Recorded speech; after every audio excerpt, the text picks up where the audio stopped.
Kalau hari ini kita tak doakan anak kita, dunia tak akan tunggu mereka jadi baik. Banyak ujian. Dunia akan tetap ajar anak kita sama ada ke arah kebaikan ataupun arah keburukan. Atau ke arah yang kita sendiri takut nak bayangkan. Ni.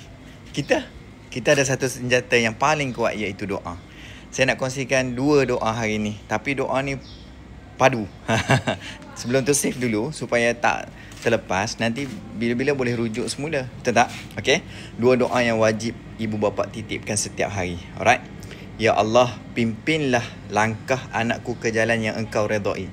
Jauhkan dari segala jalan yang menyesatkan. Yang kedua, Ya Allah, kurniakan anakku hati yang bersih, akal yang cerdas dan jiwa yang kuat melawan kejahatan. Kan hasutan-hasutan, contohnya anak yang nak pergi SPM kan. Ni antara salah satu benda.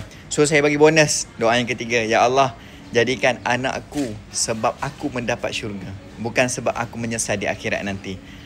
Okay, dapat 3 je doa. Okay, 2 doa, 1 bonus. Alright, so simpan doa ni dan kongsi kepada pasangan supaya dapat amalkan setiap hari. Alright, nak tak lagi banyak doa yang macam ni? Saya ada susun lebih 150 doa. Tekan link di bio untuk nak dapatkan. Cepat, harga tengah promosi. Harga asal 129.